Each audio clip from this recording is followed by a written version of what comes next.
Buenas noches, estimados participantes de la quinta edición del curso virtual Herramientas para el diseño e implementación de infraestructura natural en América Latina. Este curso ha sido desarrollado por Forest Trends, Ecodecisión, el apoyo técnico de SUNAS y el aval de la Asociación de Reguladores de Agua y Saneamiento de las Américas, ADERASA. Mi nombre es Tamara Montalvo, soy del equipo de Ecodecisión que está a cargo de la coordinación del curso y quiero comentarles que esta noche damos por inicio a nuestro tercer módulo que trata el tema de análisis económico de la infraestructura natural.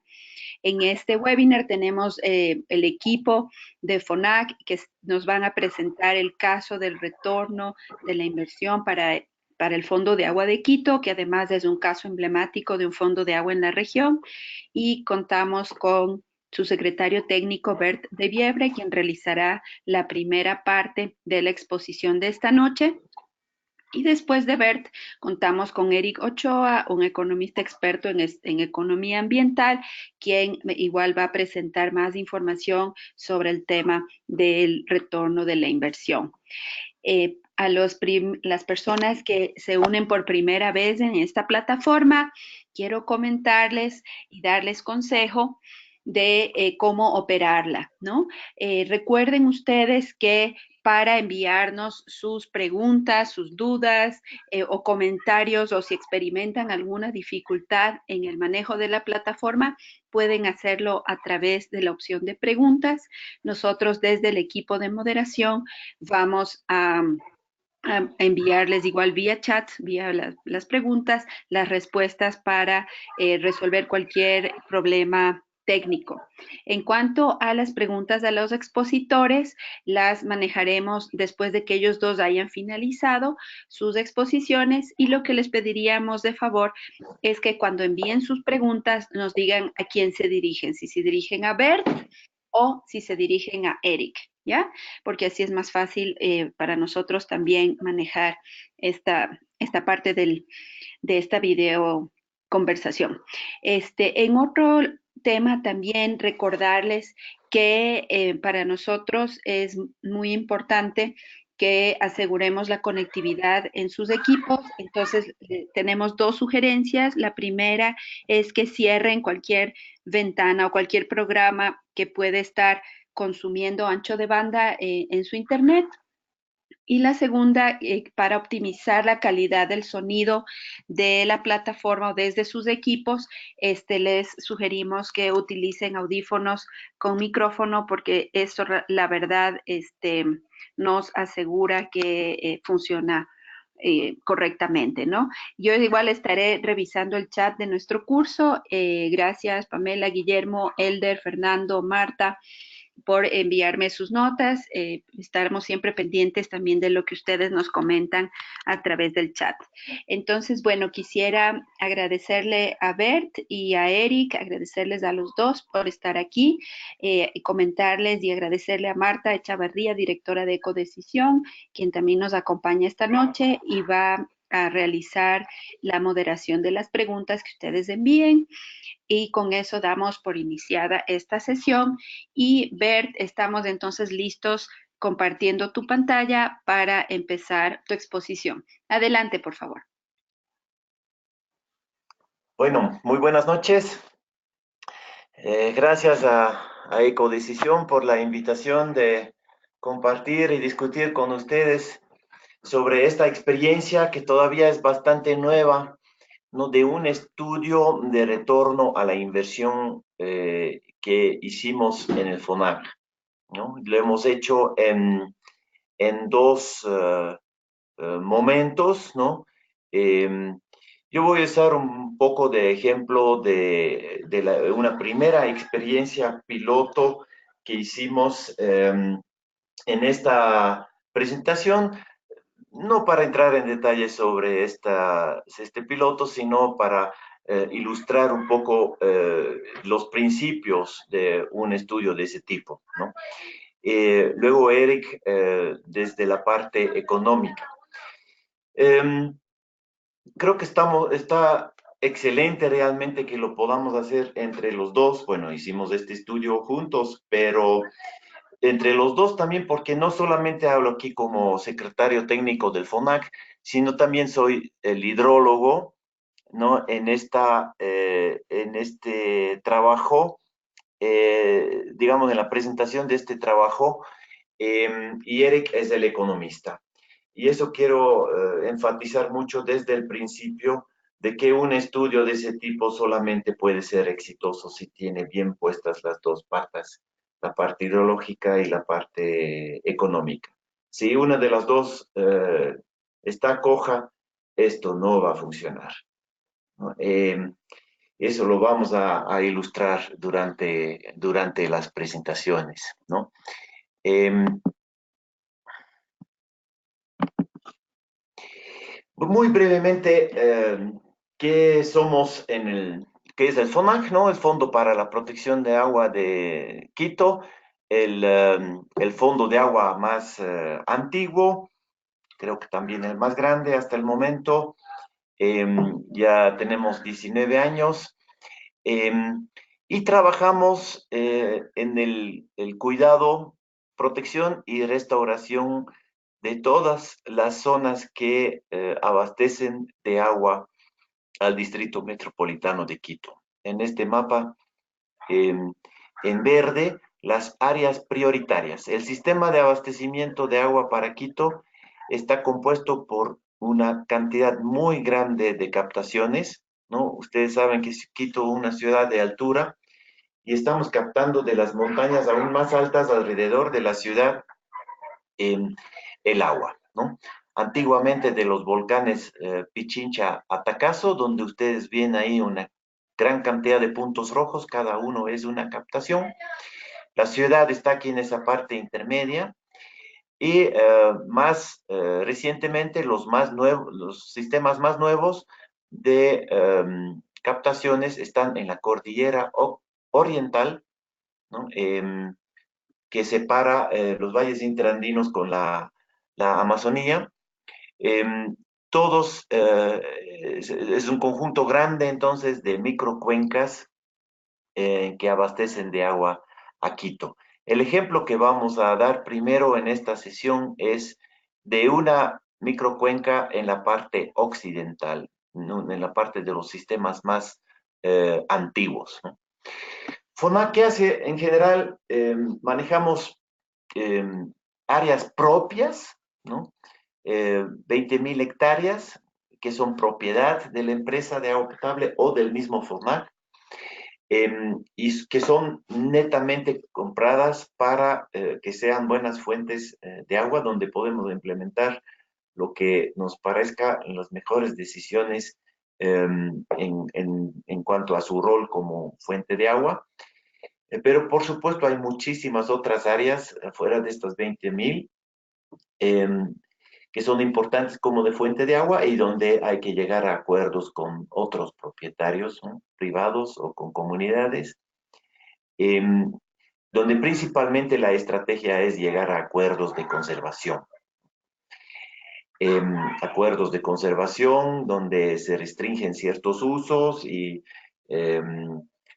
se establecen ciertas zonas de conservación, y nosotros podemos dar eh, algún tipo de apoyo para que este acuerdo funcione, ¿no? Eh, Luego tenemos actividades de restauración, ¿no? De los páramos. El ecosistema que abastece de agua a Quito netamente es el páramo, ¿no? Muchos de estos páramos están degradados, históricamente sobrepastoreados, hay necesidades de restauración.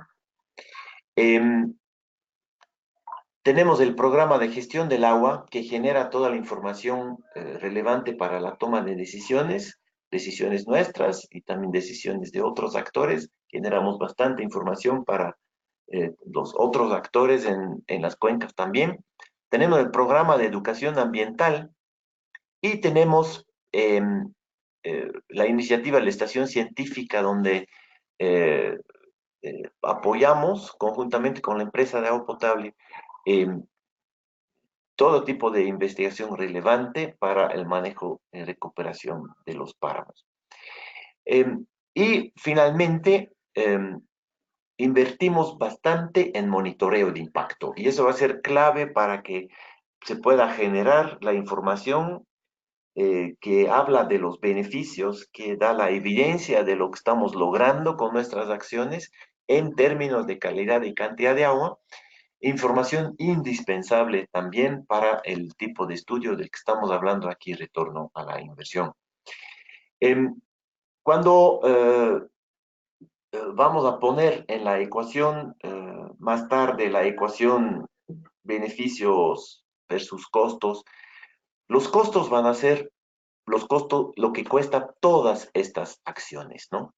Incluyendo entonces estas actividades de monitoreo, incluyendo la parte de educación ambiental, que podrían considerarse como costos indirectos, o sea, no es directamente la inversión en conservación o restauración en campo, pero nosotros consideramos que nada de esto no puede faltar en una iniciativa de inversión en infraestructura verde, así que lo incorporamos en la estructura de costos que va a explicar Eric, eh, aun cuando estamos muy conscientes de que esto significa que los costos aumentan y que entonces el retorno a la inversión que va a salir como resultado de este análisis, pues, incluyendo estos costos de manera muy completa, obviamente va a ser más bajo, ¿no?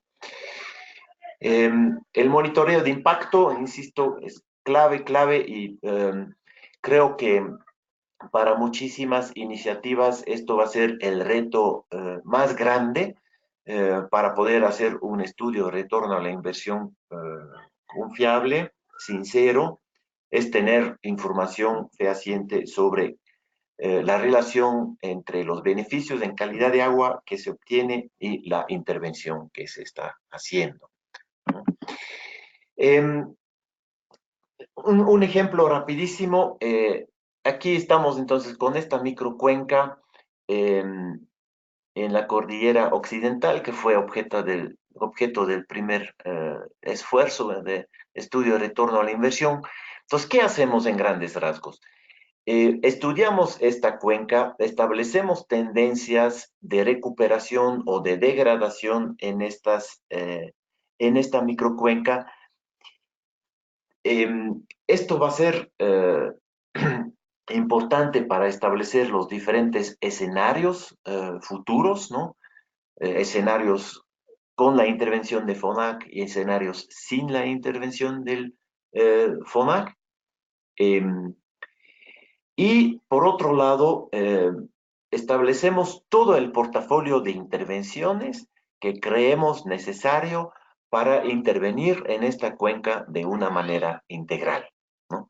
Entonces aquí ustedes pueden observar diferentes intervenciones que están identificadas en esta microcuenca, ¿no? Donde tenemos que frenar, por ejemplo, la subida de la frontera agrícola, que es un límite de la zona 1 en el mapa, eh, que es la parte más alta. Entonces, una acción importantísima es frenar el avance de la frontera agrícola e implementar actividades de control y vigilancia en esta zona alta de conservación, pero en las áreas más bajas es lucha contra otras amenazas, contra un inadecuado manejo agrícola, por ejemplo, contra el uso de agroquímicos, es la creación de zonas de exclusión cercanas a las fuentes de agua, etcétera, etcétera. Es todo un portafolio de acciones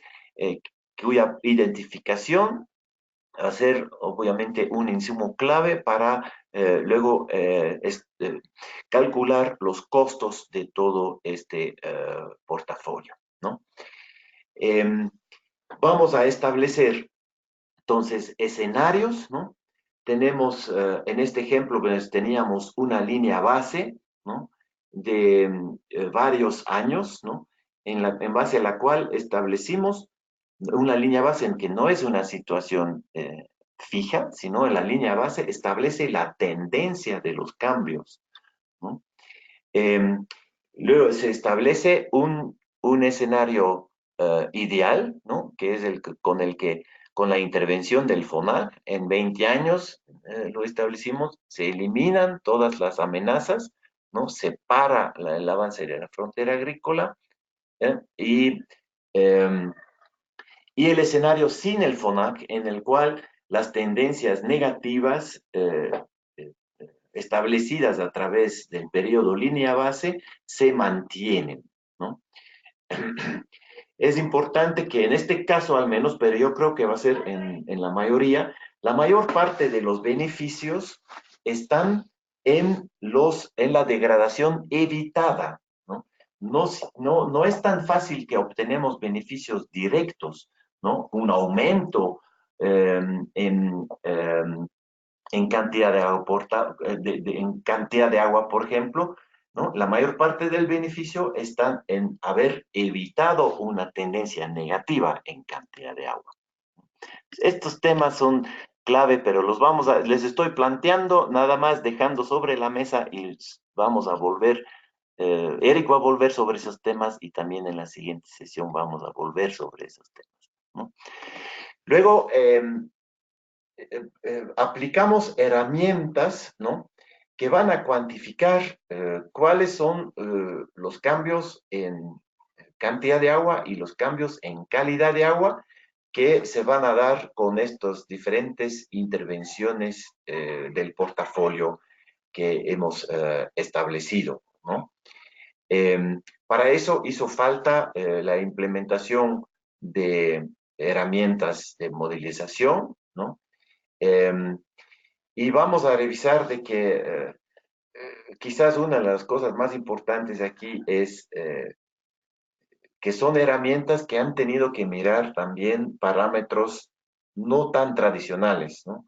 La mayor, la mayor cantidad de ejemplos de esfuerzos de modelización están en cantidad de agua y quizás algunos otros en sedimentos y en nutrientes, pero vamos a ver que aquí también otros parámetros son los que se han identificado como muy importantes, ¿no? Aquí hicimos un trabajo muy importante de identificación de los beneficios con los operadores de agua potable, ¿no? No hemos establecido solamente de nuestro lado lo que creemos que son los beneficios. Les hemos preguntado a los operadores de agua potable, bueno, ¿ustedes qué creen, cómo podrían beneficiarse las acciones? Y han salido parámetros también que no son tan comunes en modelización. Aquí hablamos, por ejemplo, eh, de, las, eh, de las cargas eh, de coliformes, ¿no? Debido al uso ganadero, ¿no? Eh, entonces, todos estos parámetros, para cada uno de estos parámetros hemos buscado las herramientas que puedan cuantificar eh, estos, eh, estas tendencias en esos parámetros bajo las diferentes intervenciones del portafolio de intervención. Luego entramos en una fase de calibración de estas herramientas. Obviamente de muchos de estos parámetros no vamos a tener información directa, pero aquí una gran lección aprendida les quiero ya mencionar es que la propia información de la empresa de agua potable, ¿no? Que la empresa tiene en su rutina de monitoreo, o sea, aquí no fue un monitoreo o una generación de información nueva de parte nuestra, sino un aprovechar inteligentemente la información que la empresa ya la tiene, ¿no? Entonces, esto también lo vamos a mirar más en...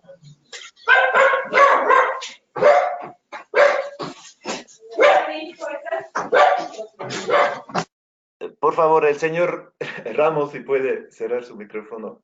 Ya.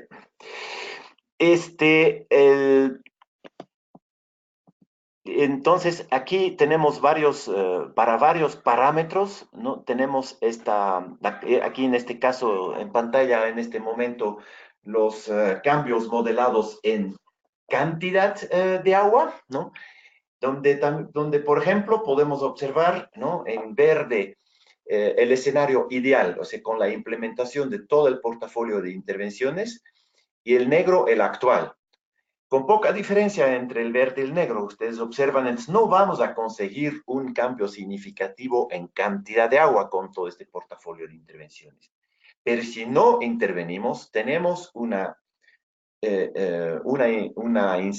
tendencia negativa fuerte y sí vamos a perder muchísimo hasta llegar al escenario, la variación de caudales en rojo, que es el escenario si no intervenimos como fuente de agua, ¿no?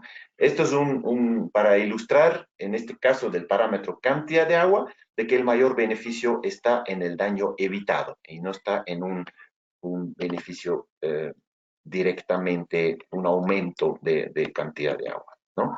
Y así para otros parámetros. Este es el parámetro de turbiedad. Aquí es diferente. Aquí sí podemos, eh, con toda la implementación del paquete de intervenciones, obtener una baja significativa de turbiedad. Entonces, esto para cada parámetro fue evaluado así para cuantificar la parte biofísica, hidrológica, los impactos de, de las intervenciones en estos parámetros. Bueno, aquí de manera preliminar algunos aspectos importantes, ¿no? Ya les mencioné que hay los datos que nos sirven para calibración, nos sirvió muchísimo los datos de operación de los beneficiarios, en este caso la empresa de agua potable, ¿no? Eh, nos ayudó muchísimo para poder calibrar de alguna manera estas diferentes herramientas de modelización que hemos utilizado, ¿no? En este estudio de caso, la mayor parte de los beneficios estaba en evitar deterioro de los parámetros más que en un aumento de los de diferentes parámetros. Y también una experiencia muy importante es que no podemos determinar, no podemos ir con una herramienta ya preseleccionada. Primero viene un análisis profundo de los procesos relevantes, de los parámetros relevantes. Como decía, esto va con los operadores, con el cliente, con el beneficiario, ¿no? Y recién después de haber hecho de una manera sincera esto, escogimos las mejores herramientas para modelar el comportamiento de estos parámetros que resultaron eh, importantes, ¿no? De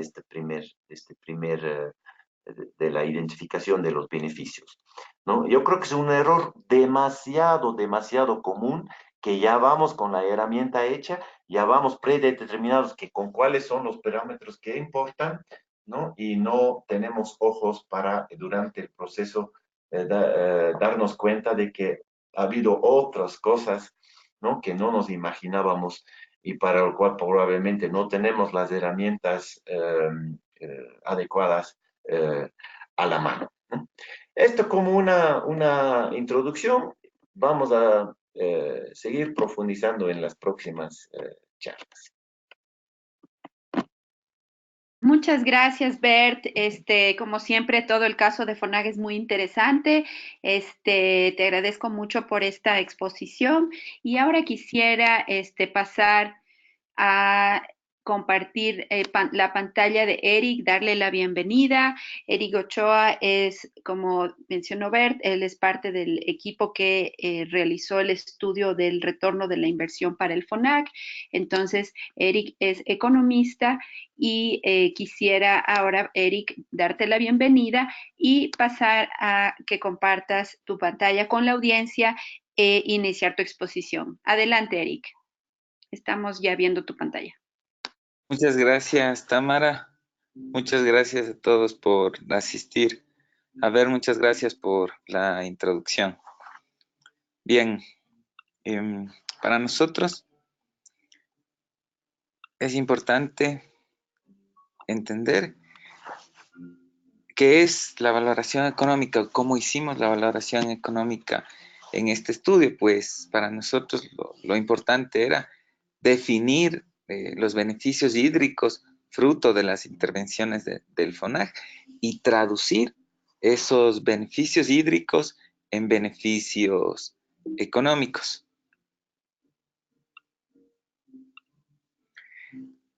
Nosotros dividimos el estudio, la forma de valorar los beneficios hídricos y de transformarlos en beneficios económicos en tres momentos principales. Primero, definimos las intervenciones, puntualmente qué hacía el FONAC, dónde lo hacía y cuáles eran los objetos, el impacto esperado de esas intervenciones. Segundo, realizamos con información meteorológica, mapas de uso de suelo y cobertura y demás información, realizamos la modelación biofísica, es decir, obtuvimos los beneficios hídricos sobre la cantidad y la calidad de agua, algo que vimos así muy resumidamente con Bert en su introducción. Y tercero, el análisis económico como tal, es decir, monetizar, transformar los beneficios hídricos en beneficios económicos. Para estimar el ROI, para estimar para hacer la valoración económica, nosotros debimos entender cómo funcionan los fondos de agua en general, digamos. El FONAC, por ejemplo, ejecuta, financia, cofinancia procesos que en conjunto contribuyen a la protección, la conservación, el mantenimiento o la recuperación de las fuentes hídricas. El conjunto de intervenciones produce un impacto sobre cantidad y calidad del agua en la zona de trabajo del FONAC. Algunas intervenciones, por ejemplo, como restauración o conservación de ecosistemas, pueden ser directamente asimiladas a través de una herramienta de simulación biofísica. Otras intervenciones, por ejemplo, actividades de monitoreo o recursos humanos, si bien no pueden ser modeladas en dicha herramienta, son necesarias para que las primeras actividades, las directas, digamos, puedan ser llevadas a cabo. Pero existe además otro grupo de intervenciones como capacitación del personal, educación ambiental a los usuarios. Estas garantizan la eficiencia de las primeras intervenciones y por tanto pueden ser integradas conceptualmente en el modelo. Nosotros resaltamos aquí que no existen intervenciones más importantes que otras, sino que todas las intervenciones en conjunto son fundamentales para que el trabajo que realiza el FONAG se realice y se realice de manera eficiente. Em, el conjunto de intervenciones a través de la herramienta genera como resultado una proyección, una modelación de los beneficios hídricos que pueden ser traducidos en beneficios económicos. Las intervenciones directas, las intervenciones indirectas o las intervenciones de soporte dan como resultado el impacto sobre la cantidad y la calidad de agua, que nosotros le llamamos beneficios hídricos. Si a esos beneficios hídricos los monetizamos y comparamos, restamos, dividimos sobre las inversiones, podemos obtener el ROI, que básicamente el ROI nos dice por cada dólar que invertimos en el FONAG, cuántos dólares ganamos, cuántos recuperamos el dólar y cuántos dólares ganamos. Bien, el ROI es una fórmula sumamente fácil de hacer, beneficios netos sobre inversiones. Pero como el FONAC tiene varios constituyentes, en general los fondos de agua tienen varios constituyentes, nosotros entendemos que el ROI es entonces la suma de los beneficios de cada uno de sus socios sobre sobre las inversiones de cada uno de ellos en el fondo de agua. O lo que quiere decir el ROI del, del, del contribuyente 1 es igual a los beneficios que percibe del fondo sobre las inversiones que realiza en ese fondo. El ROI del constituyente 2 son los beneficios que éste percibe sobre las inversiones que realiza, y así para cada uno de los socios, de los constituyentes del FONAG o de un fondo de agua en general. Nosotros en este estudio nos concentramos en obtener el ROI, el retorno de la inversión, de uno de los constituyentes más importantes del FONAG, que es la empresa de agua potable de Quito. Para que esto suceda, nosotros dividimos la investigación en dos momentos importantes, en dos resultados importantes: la modelación hidrológica y la modelación económica. Bert ya nos mostró el área de intervención del FONAG.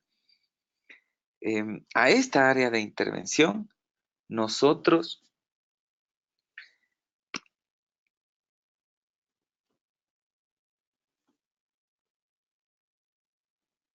definimos tres escenarios. Un escenario base, que es el estado promedio, las características climáticas, hidrológicas, humanas y interanuales en base a información histórica. Un escenario business as usual, que representa un estado si no existiese el portafolio de intervenciones del FONAG, y un escenario SEM, que representa el estado en donde el FONAG, con el apoyo de sus aliados estratégicos como la EMAPS, realiza las intervenciones y elimina ciertas amenazas.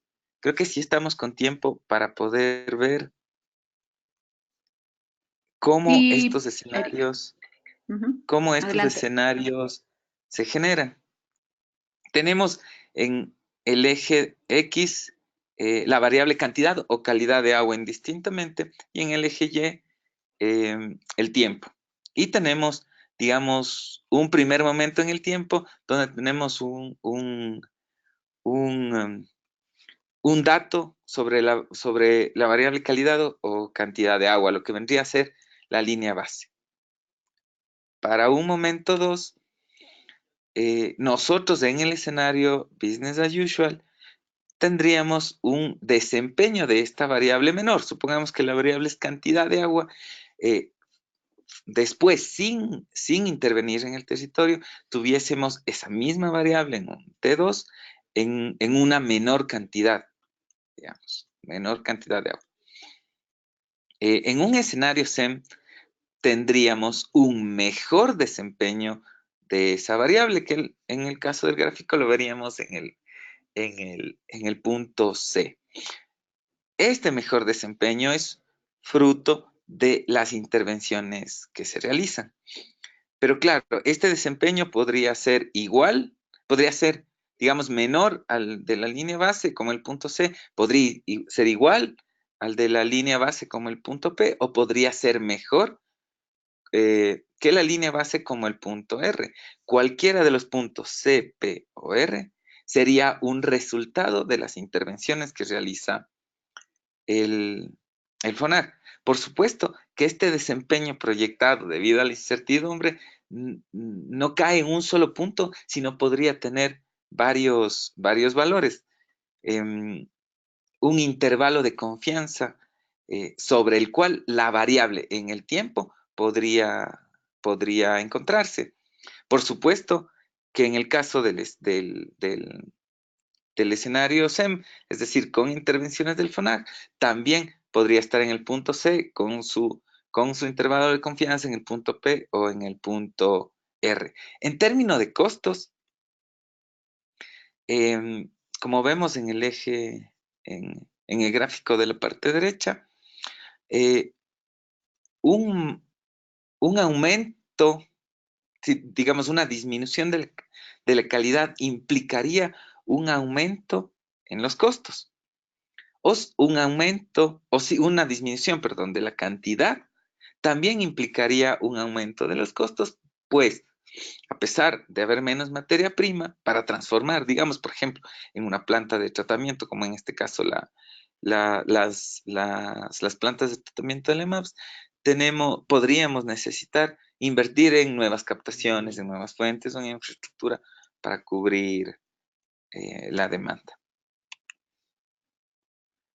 Ese desempeño en estos diferentes escenarios con FONAC, que es el business as usual, digamos, sin FONAC, que es business as usual, o con FONAC, que es Sustainable Ecosystem Management, el escenario SEM, nos permite identificar cómo y en qué medida el FONAC impacta en el escenario, en el territorio sobre el cual trabaja.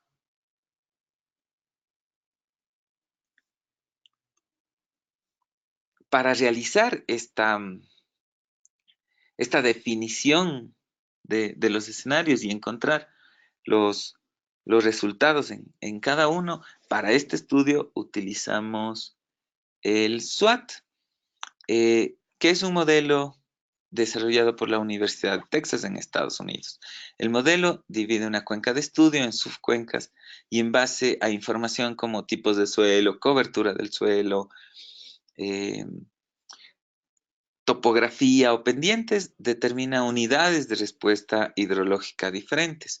Nosotros, utilizando datos de clima históricos, em, em, calibramos el modelo, lo utilizamos para predecir parámetros de cantidad y calidad de agua bajo los 3 escenarios que definimos anteriormente, el base, el BAU y el SEM. Este modelo particularmente representa muy bien los cambios en el uso del suelo, y actualmente estamos investigando cómo mejorar la modelación utilizando versiones modificadas del modelo SWOT o en este año utilizando un modelo propio del FONAG.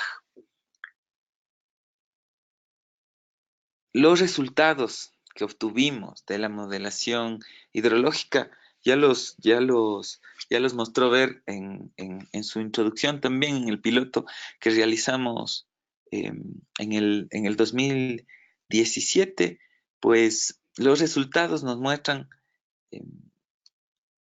en 4 gráficas lo que obtuvimos con la modelación: caudal, sedimentos, carga orgánica y nutrientes a una escala promedio mensual. En el caso del caudal, el escenario base, que es la línea negra, refleja la estacionalidad del clima, meses más húmedos que otros. Bajo un escenario BAU, esta estacionalidad aumenta, es decir, los caudales altos se vuelven más altos, pero los caudales en temporada seca disminuyen también. Esto se debe, entre otras cosas, a un aumento de la escorrentía superficial que puede producir erosión y a un consumo mayor de agua por la vegetación como la de las zonas agrícolas que se han extendido. Bajo un escenario SEM, los caudales en cambio se mantienen y en algunos pocos casos aumentan. Esto debido a controles como evitar la forestación con especies exóticas en páramos, recuperar las capacidades de almacenamiento de agua de los humedales y pastos, pero no es necesariamente lo que se espera que suceda en todos los casos. De hecho, evitar daños o efectos hidrológicos negativos es más significativo que tratar de incrementar los beneficios en zonas que actualmente sí están en buen estado y que lo que requieren es protección.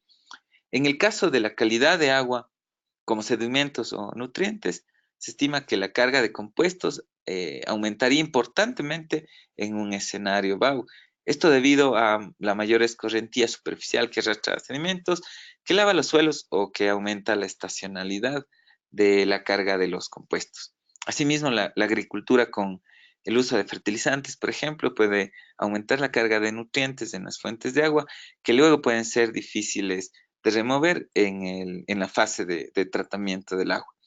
Finalmente, acciones como las de restauración de humedales apuntan, por ejemplo, a disminuir la carga de carbono orgánico disuelto, que es el principal responsable del color, por ejemplo, en los ríos de Quito. Con los resultados de la modelación, nosotros pudimos ver que el impacto del FONAG se ve reflejado más que en la cantidad del agua, en la calidad de, de la misma.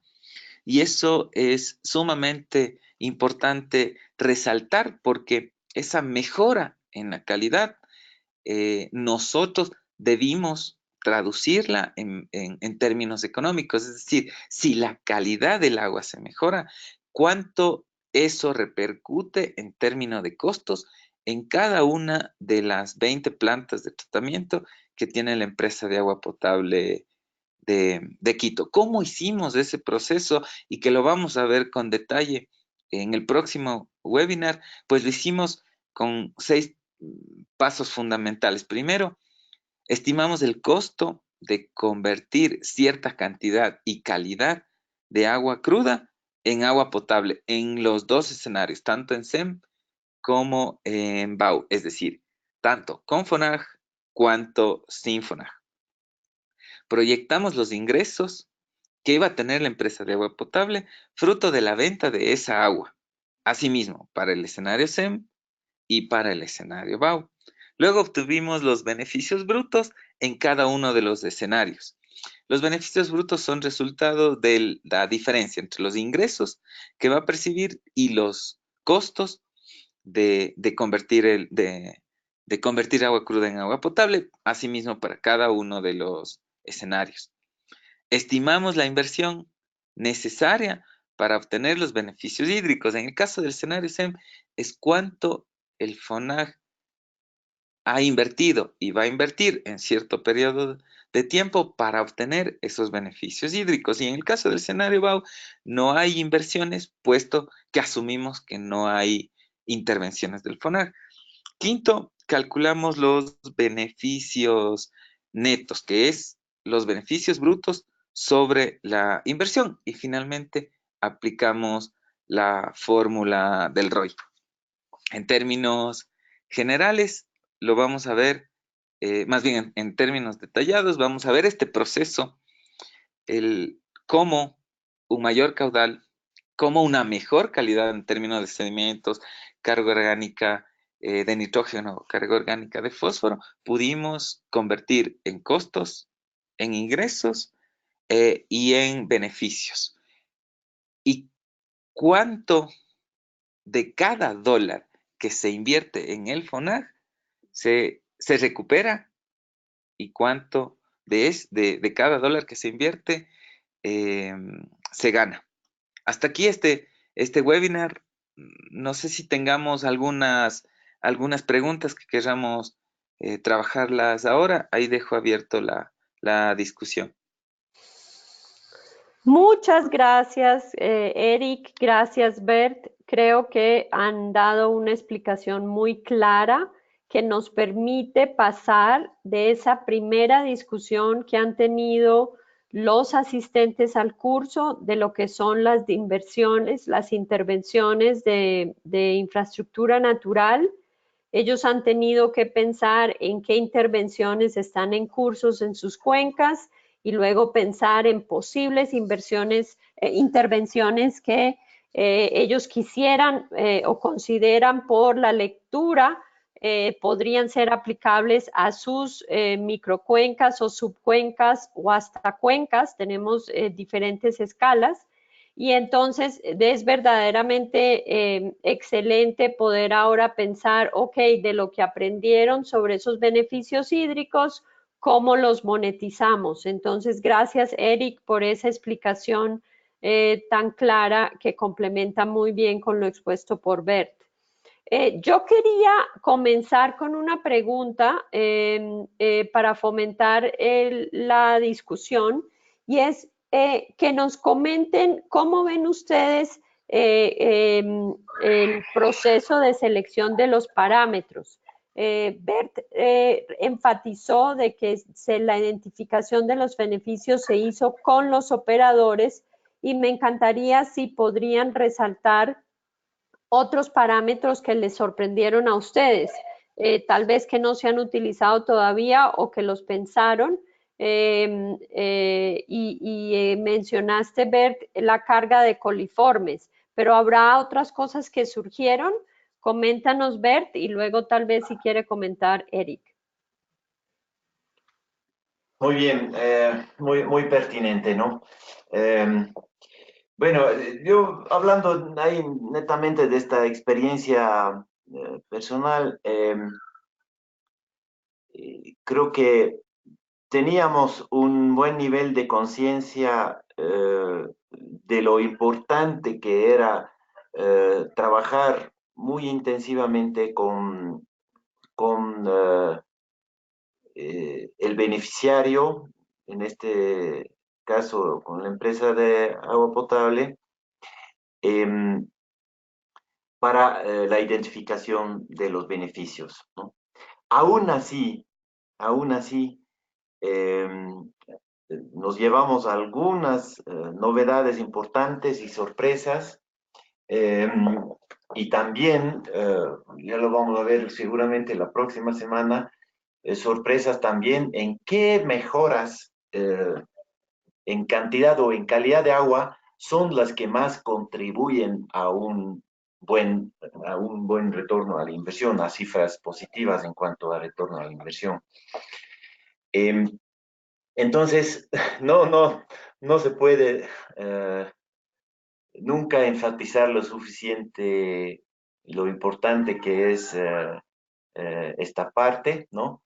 Uno cree, bueno, estamos trabajando años, uno cree que ya conoce las dinámicas de la zona, los impactos que estamos obteniendo,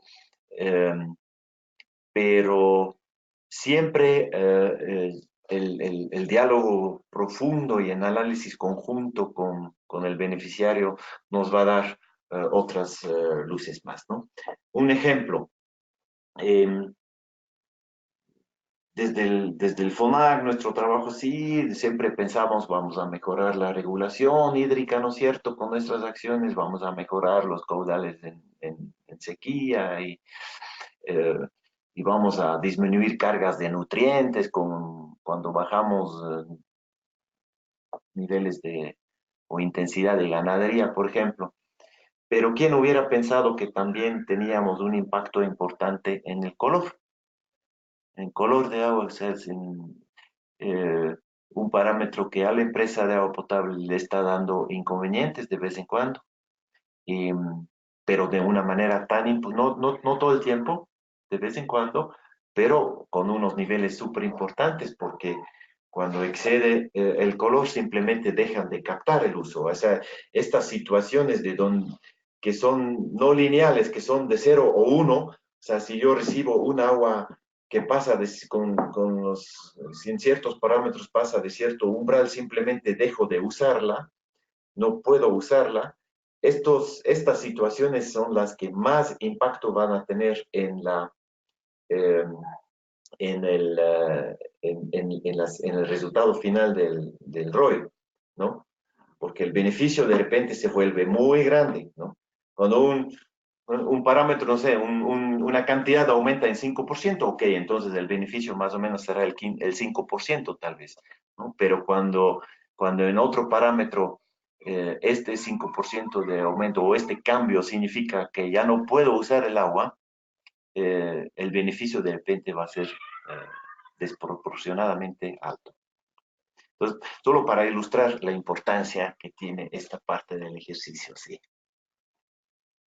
Muchas gracias, Bert. Eric, no sé si quieres comentar algo al respecto, algo que te sorprendió a ti en cuanto a los parámetros.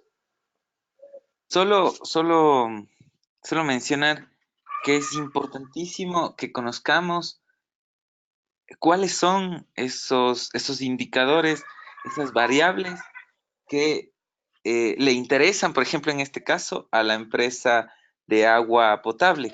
Ya lo dijo Bert, el color, por ejemplo, era o es para ellos sumamente importante y es algo que nosotros antes no lo habíamos considerado cuando empezábamos a armar el estudio. el que tengamos súper claro cómo funciona todo el proceso y qué es realmente importante para, para determinar los costos o para monetizar esos beneficios hídricos es fundamental para tener unos resultados fuertes, unos resultados con sustento y con rigor científico, como nosotros en este estudio los buscábamos y los alcanzamos. Muchas gracias. Yo creo que ese es un mensaje clave para todos nosotros, ¿no? Sepamos quién es nuestra audiencia meta, ¿no? Especialmente cuando vamos a hablar de los beneficios hídricos, pero sí que es bien importante cuando vamos a hablar de la monetización de esos beneficios. Si no sabemos a quién nos estamos dirigiendo, no vamos a tener un buen efecto de este trabajo.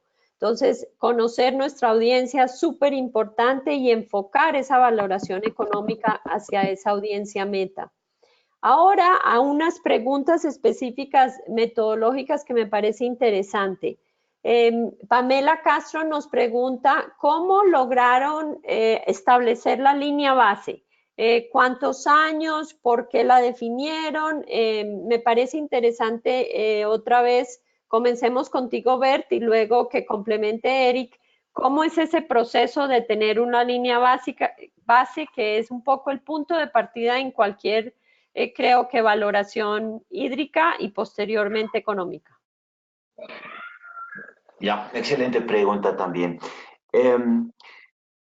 Lo que hicimos aquí es, obviamente, siempre va a ser, la respuesta va a ser con la información que dispongamos, ¿no? Pero lo importante es que la línea base no es una foto de antes de empezar las intervenciones. La línea base en sí ya es una tendencia, ¿no? Entonces, la línea base en este trabajo consistió en 2 fotos al menos, ¿no? Digo fotos, pero es 2 momentos, ¿ya? Con unos 7, 8 años de diferencia, y se basa en nuestro caso principalmente en levantamiento de ecosistemas y estado de degradación de ecosistemas. Entonces tenemos pues para una fecha de aproximadamente unos 8 años atrás, un estado de los ecosistemas y su degradación, ¿no? Y lo tenemos para ya, digamos, la fecha actual o hace poco. Entonces, la diferencia entre estos dos establecen las tendencias, y esas tendencias en sí son los que son la línea base, ¿no? No es solamente el estado actual. Eso es importante porque si no hace esto y va a buscar, no se ha resaltado en la presentación, va a buscar solamente las mejoras, en realidad se va a perder la mayor cantidad de los beneficios. Desde ahí sí le podría ir mal con el ROI tal vez, porque al menos en nuestro caso FONAC, como decíamos, la mayor cantidad de los beneficios es de nuestras intervenciones es evitar que las cosas vayan para peor, ¿no? Que siga la degradación. Quizás en alguna otra iniciativa donde se parte de un estado generalizado de mucha degradación, eso podría ser diferente, porque si partes de un estado generalizado de degradación, así vamos a estar hablando de mejoras, ¿no? Y no de evitar más degradación, quizás, ¿no? Eso dependerá de la situación de cada zona, ¿no? Gracias, Bert. Ahí, antes de darte la palabra, Eric, resaltar, ¿no? Que ante el FONAC estamos en un contexto de áreas naturales que estaban bajo conservación, digamos, en 3 grandes parques. Entonces, son áreas que de pronto tenían esa afectación menor, ¿no? Entonces, es interesante que piensen en su contexto de sus cuencas y mirar esas diferencias de uso del suelo. Eric, ¿tú quieres complementar algo sobre la línea base? Solamente decir que mientras más información histórica real existe, mejores inferencias podemos realizar utilizando esa información histórica para hacer proyecciones futuras. En el caso de la información económica que utilizamos, vamos a ver en el próximo webinar, pero mientras más información hacia años atrás hay de costos fijos, de costos variables, de mano de obra, de utilización de químicos en las plantas de tratamiento y demás, mejor pantallazo sobre la realidad tenemos y podemos hacer unas proyecciones más efectivas. Correcto. Y aquí siguiendo en materia, digamos, hablemos sobre el tema de el cálculo de sedimentos, ¿no? Mencionaron el uso del SWOT, ¿no? Y aquí Andrés Felipe nos dice, hombre, ¿qué herramienta utilizaron? Explicar más un poco las opciones. Vamos, Bert, y luego complementa Eric. Bueno, yo no sé si se dieron cuenta que yo le quité un poquito la atención de cuál es la herramienta, la mejor herramienta. Pues esa pregunta así suelta no creo que tenga respuesta, ¿no? Porque estas cuestiones de qué mismo necesitamos modelar bien, cómo podemos minar información, ¿no? Ese término de minar información, o sea, buscar realmente hacer una búsqueda profunda de información disponible, me parecen aspectos más relevantes que la propia selección del modelo. Tal vez muchos de ustedes saben que como hidrólogo yo soy un tanto crítico de muchos trabajos de modelización hidrológica y de algunos modelos también, pero sí, no hay que entrar aquí mucho, creo, en individualizar las deficiencias o desventajas de uno u otro modelo. Creo que más importante es que todos los modelos más o menos tienen las mismas debilidades, ¿no? Y temas importantes como, por ejemplo, ya, si hablamos de sedimentos, que parece que es el mayor interés de la persona que pregunta,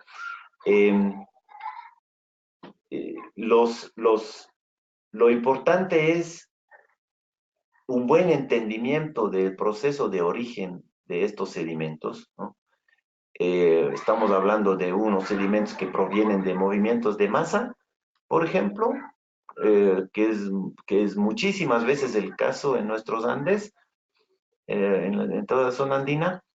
Entonces, prácticamente no hay modelo que nos vaya a ayudar, ¿no? Casi todos los modelos, al menos los más fácilmente disponibles, aplican cuestiones de erosión laminar, a lo mucho en erosión en cárcavas, y quizás estos no son los procesos que necesitamos cuantificar, ¿no?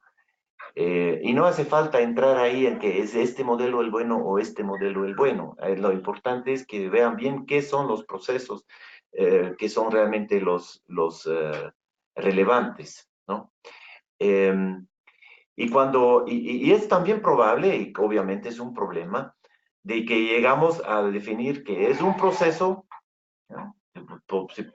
Este es el ejemplo, un proceso de una gran zona inestable donde se producen muchos derrumbes y esto es la zona que realmente está llenando el embalse de la hidroeléctrica más abajo con sedimentos.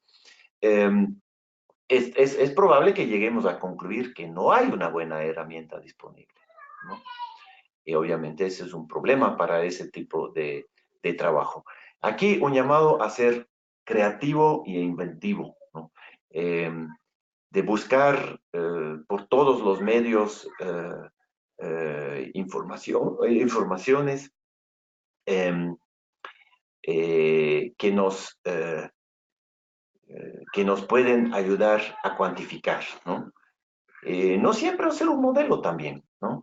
En el caso de sedimentos con un embalse, en realidad la mejor forma de cuantificar una producción de sedimentos es donde lo puedas medir cuánto ha llegado a un embalse a través de las batimetrías del embalse. Eso es realmente confiable. Yo creo que cualquier modelización de sedimentos tiene un grado de especulación bastante grande porque casi nunca hay información para calibrar. Y es indispensable calibrar un modelo, ¿no? Y en el caso de sedimentos es muy raro que tengamos información para calibrar, ¿no?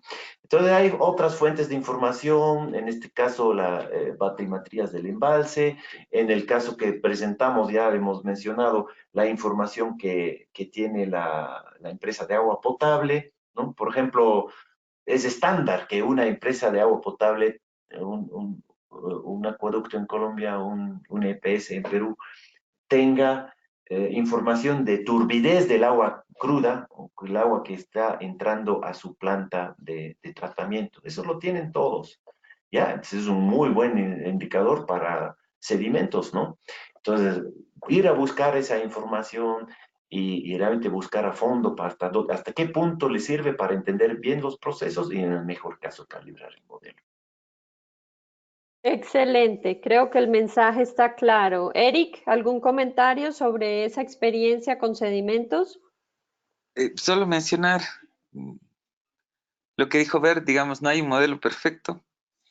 Y creo que el tema fuerte está en mirar si esos sedimentos, cómo se transforman en más o menos costos. Y creo que esa es la clave, porque el determinar los sedimentos, para quien toma la decisión, supongamos que reducir los sedimentos a 10 años, podemos reducir los sedimentos el 50% en 10 años y nos costó, por poner un valor al azar, nos costó $1 millón. El que toma la decisión nos va a decir, me costó $1 millón para reducir 50% los sedimentos. ¿Cuánto me regresa en ganancia ese $1 millón que estoy invirtiendo para reducir el 50% de los sedimentos? Ahí el encontrar el modelo que nos permita proyectar los sedimentos de recién la mitad del camino, pues la otra mitad es poder decir en términos económicos cuánto me ahorro o cuánto gano invirtiendo en esa acción puntual de reducir los sedimentos. Entonces, definir el modelo, probar varios modelos podría ser una opción, pero la clave es poder determinar en términos económicos cómo se traduce eso. Si puedo completar un poquito más, Marta, ahí. Sí. También, Eric ya iba en esa dirección, súper importante, o sea, apuntemos los esfuerzos a donde realmente van a estar las cifras importantes en cuanto y los beneficios importantes, ¿no? Porque otro error que podemos cometer es invertir muchísimo en modelización de un parámetro que luego no resulta ser el que influye realmente en el resultado, ¿no? Hemos perdido el tiempo. Entonces, apuntar todo el esfuerzo a donde las papas se queman realmente. Muy bien, y en esa lógica, para continuar en la discusión, hay una pregunta precisamente de una colega del Perú que le sorprendió un poco el hecho de que resaltaron que los efectos de la acción del FONAC fueron más verificables en calidad que en cantidad del recurso. ¿Y eso a qué se debe?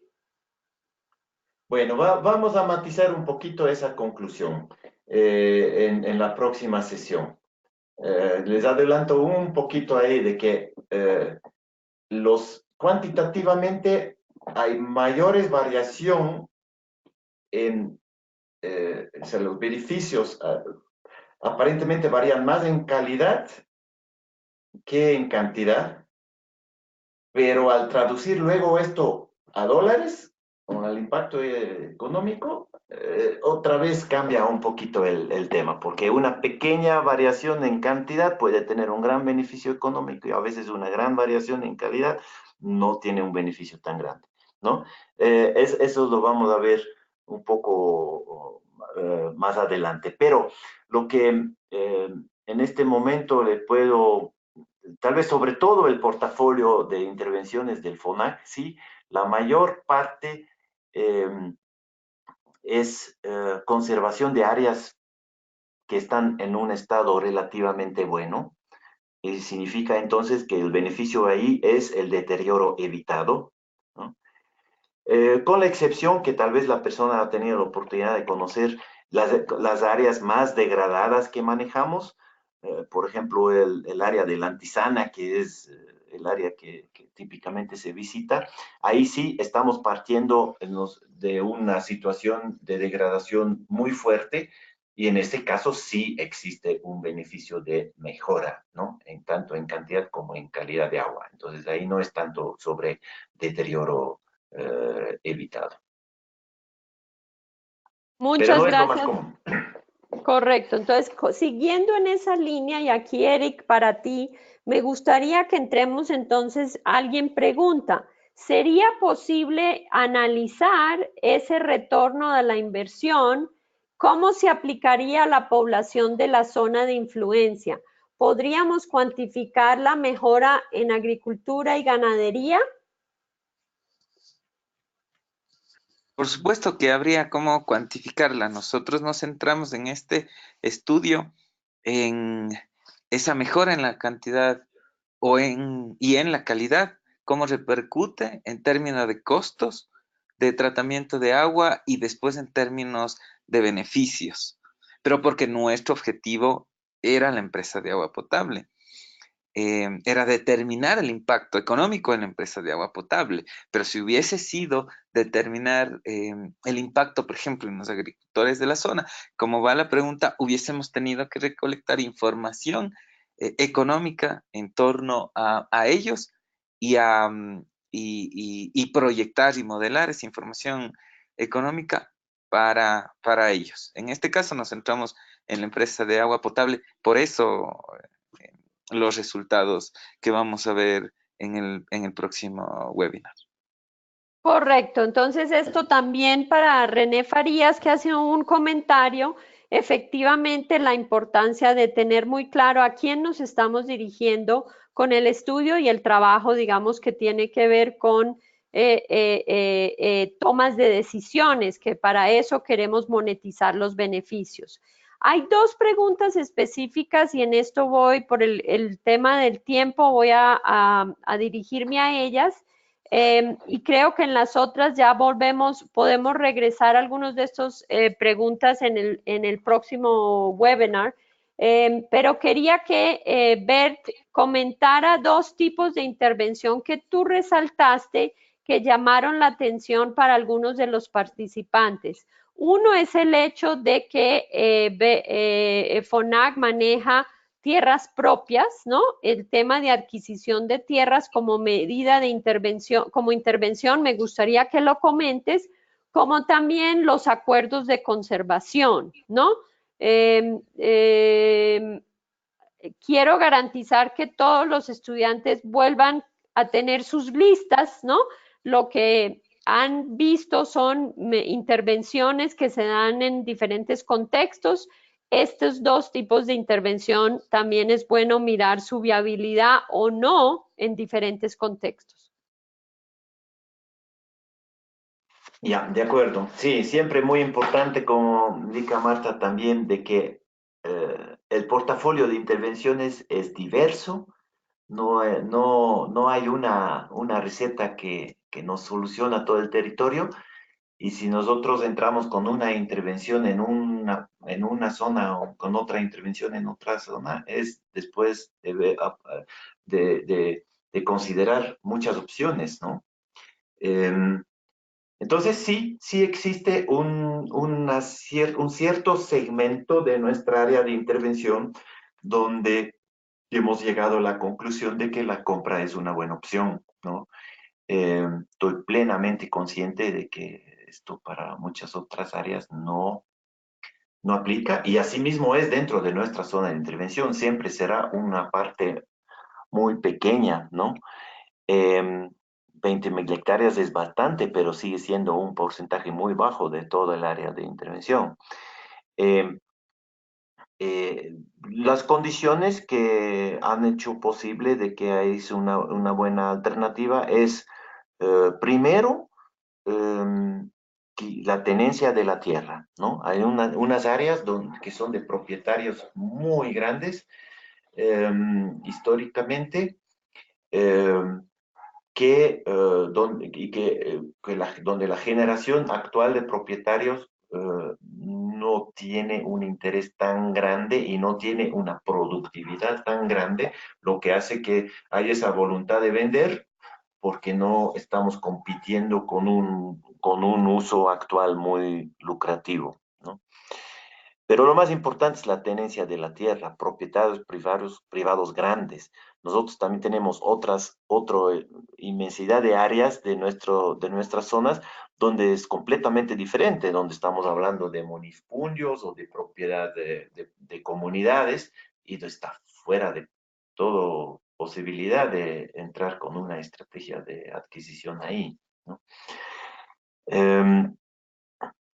En cuanto a la otra intervención, entonces, de acuerdos de conservación, sí, es como nuestra versión de lo que tal vez algunos conocen de las áreas de los acuerdos recíprocos por el agua, o existen otros nombres para algo que para mí es lo mismo, ¿no? Que es sentarse a conversar, eh, en un contexto de la parte legal también, qué es lo que un usuario en esta zona puede hacer y no puede hacer desde la normativa. Quizás ahí hay unas zonas grises de que ya se pasó un poquito de la raya, lo que puede hacer desde el punto normativo, o si lo puede hacer, ¿no? Nosotros en Ecuador tenemos bastante protección normativa para los páramos, está definido en la Constitución como ecosistema frágil. Entonces, por ahí empiezan ciertas limitaciones, ¿no? Que, digamos, nos dan una posición un poquito más eh, fuerte para sentarnos a conversar con los propietarios, ¿no? Pero dentro de estos acuerdos de conservación, la gran ventaja de la figura de fondos de agua, como lo es la nuestra, es de que tenemos mucha flexibilidad, ¿no? Para también poder ofrecer algo, ¿no? Porque dentro de un acuerdo obviamente hay que ofrecer algo. Entonces llegamos a, en un proceso largo, ¿no? No son cosas que se hacen en un mes, ¿no? Eso se hace en 1 año, 2 años, 3 años de trabajo para definir quizás una zonificación en esa propiedad o en esa comunidad, quizás una restricción general, quizás la eliminación de alguna de sus actividades, y pues del otro lado, alternativas, ¿no? Alternativas de producción, o conversión a otra actividad, o últimamente también el propio acceso a agua segura, ¿no? Eh, Muchas veces en estas zonas remotas, comunidades lejanas, etcétera, no tienen un buen sistema de agua potable y saneamiento ellos mismos, y obviamente no tiene ninguna lógica ir a conversar de protección de las fuentes de agua para la ciudad abajo o para los usuarios abajo, si ese mismo propietario o esa misma comunidad no tiene un acceso a agua segura. Entonces ahí está, por ejemplo, la flexibilidad de que nosotros también podemos, dentro de un acuerdo, también podemos ofrecer eso, el apoyo para acceso a agua segura. Entonces, dentro de la figura de acuerdo de conservación también hay un abanico muy amplio, ¿no? De cómo puede verse este acuerdo ya en concreto. Muchas gracias, Bert. Yo creo que con eso vamos cerrando. Eric, no sé si tú quieres hacer algún comentario sobre estas dos tipos de intervenciones. No, eso es Bert el experto. Ok, entonces me voy a tomar la libertad de ponerles una tareita, esto con el espíritu de que ya se nos acabó el tiempo, pero me parece excelente la pregunta, y es un buen marco para todos. Nuestro compañero Santos pregunta, ¿qué actividades principales están implementando para garantizar el rendimiento hídrico, la regulación hídrica y el control de sedimentos? Como esos son los servicios ecosistémicos que hemos estudiado del módulo 2, quisiera que todos tomen nota de esta pregunta y Tamara también tomará nota para que la usemos para la discusión de la semana entrante. Me parece que esa es una excelente forma de reforzar los tipos de intervenciones que vayan conociendo todos para que puedan ser relevantes para regenerar o mejorar esos servicios ecosistémicos. Sin más, paso la palabra a Tamara, reiterando nuestros agradecimientos a Bert y Eric por estar aquí esta noche y la semana entrante, pues creo que ha sido súper útil y súper interesante el caso y la exposición que nos han dado. Muchas gracias, Marta, Bert y Eric, por estar esta noche con nosotros. Como anuncio, quiero comentarles que la tarea 1 hemos finalizado con la calificación del módulo 1 para las personas que entraron de manera tardía. A partir de mañana pueden revisar la plataforma para subir sus tareas o evaluaciones que han quedado pendientes.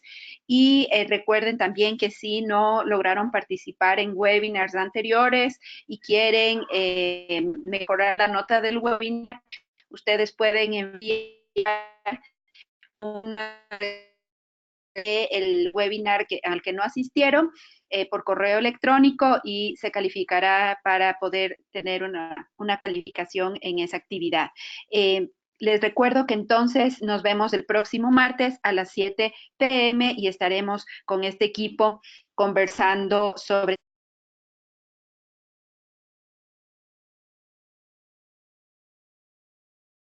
Uy, parece que perdimos a Tamara, pero como se estaba despidiendo, me tomo...